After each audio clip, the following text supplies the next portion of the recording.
What's up, subscribers? Thank you for coming back to the channel. I want to go over 15 items that sold in the last 15 days. Now, I do this because it gives you an idea of what's selling currently, as well as how much it's selling for. All right, let's jump right into it. My favorite thing I sold in the last 15 days was this vintage Patagonia, like quarter zip pullover with this like wallpaper, deep pill, Sherpa type of look. It was made in the USA. It's vintage. Vintage Patagonia stuff sells really well if it's unique. I got 160 bucks out of this at auction. I had no idea what it'd go for, but I knew it'd go for a lot of money. Second item are these Nike Shox. Nike Shox are totally like a Y2K vibe right now. I sold them for 100 bucks. I had them listed at 150, but I took an offer at 100 just to get them out. I had 20 into them.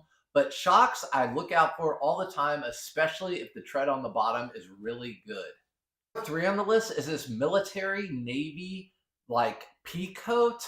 I find these quite often, and if they're military issued, especially like vintage, this is from the 70s, they sell for pretty well. I took an offer for 70 bucks, and I'm pretty sure it's going overseas. So number 4 was this Gucci men's blazer or overcoat. I wasn't quite sure because it was like a mid-length, it was longer than a blazer, it was shorter than an overcoat, super thin material. It had a couple chip buttons on it as well, but I threw it online at auction. It sold for 80 bucks. I only had 10 into it, so I was happy with that. All right, so number 5 is definitely a bolo. It's called Icebreaker. This was a jacket, which brings a little bit more than just a base layer type of shirt. It's like a smart wool, but this thing sold for 70 bucks. And it sold within a month of me listing. Number 6 on the list is this Brooks Brothers suit. I've been trying to stay away from listing suits and buying suits. They just take so much time. There are a lot of opportunities to see little flaws in it when you're listing it, like little holes because they're wool mostly. A lot of them are outdated. This one had pleated pants. You have to take measurements of the shoulders, the pits, the arms, the length, the inseam, every sort of measurement, and they're long tail. They sit for a while. So listing them for 100, I was happy to get 70 out of them. I only paid 10. Get them out the door. Number 7 on the list was a retail arbitrage. And for those that you don't know, that's when you go to a retail store, buy it, and resell it. This was like a Levi's collab, and it listed for, or it was actually retail price for like $250. I got it for 30, and I sold it for 80. I had it listed for 100 bucks. It was listed for about a month, and somebody offered 80, so I took it. But I've been doing more of the retail arbitrage just because the thrift store prices have been going up. Just been trying to spread my wings out there and find some more products that I can make money. All right, so number 8, now that I am doing this full time, I was a teacher for 13 years if you didn't know that. But now that I'm doing this full time, I'm forcing myself to buy those items that I only make $8 to $10 on. I bought like 40 Ralph Lauren shirts, all of them the same size, all of them like dry clean in great condition at the same time, and they're easy to list because you list one and it takes you maybe 2 minutes, and then to list the rest of them it only takes 30 seconds max. So I bought a whole bunch of these polos. I'm selling them at $18 a piece, and they're going pretty quickly. Now I'm promoting all of these shirts at like 4% just to get them up the rank, but a lot of times someone will get that one promoted one and then they'll buy like 3 or 4 more since they're the same size. So it's been working out great for me. Nickel and diming, nickel and diming. Number 9 on the list, again, spreading my wings. I have not worked with a lot of women's clothes just because the style changes so much with women clothing.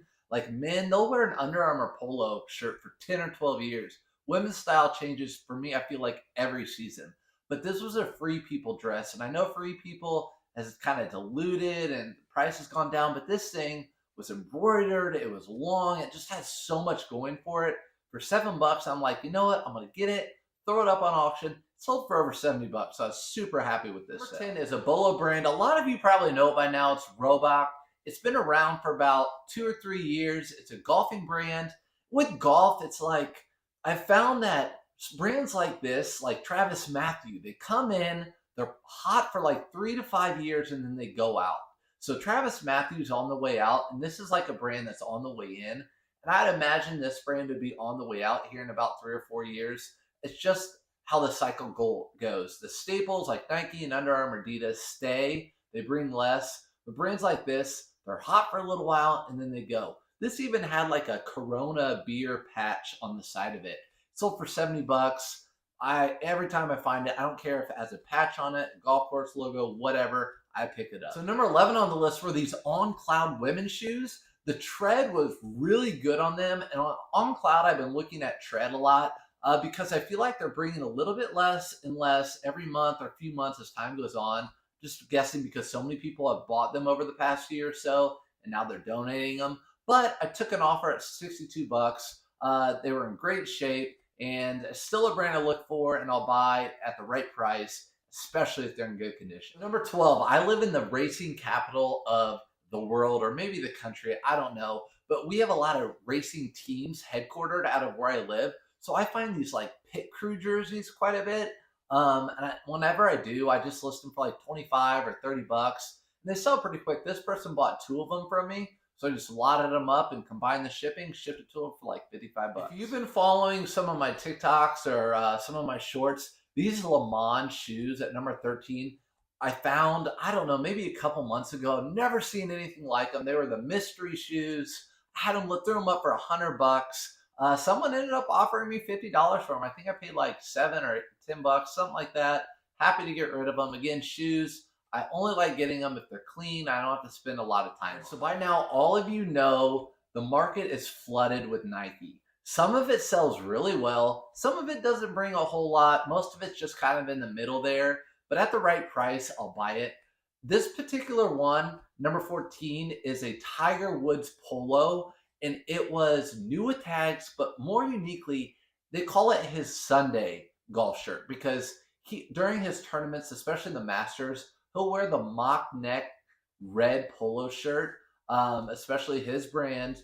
And it was just one of a kind for 10 bucks. I'm like, gotta pick it up. Even if it wasn't new with tags, I would have definitely picked it up. I think it would have gone for 30. This one went for 55 within like 2 or 3 days. So some of my favorite buys. This is number 15. I love buying unique items and throwing them up at auction. A lot of people ask me like, why do you do 99 cents? I've done this a long time. You can see in the background, I used to do antiques and collectibles. So I know how that market rolls. This was a vintage Christian Dior blazer, and I knew that it would sell for a good amount of money. To me, for a blazer, it sold for like 60 something bucks. But I start my auctions out at 99 cents for unique items. A lot of auction houses start items out low, and that way you get a lot of people in and interested in the item. And then they might spend a little more or get a little bit more attached when it comes down to the end. So if I know it's going to sell for a decent amount, I'll start my auction low at 99 cents. So Christian Dior blazer, I thought it'd sell for 30. It sold for double what I thought. I really appreciate you being here with me.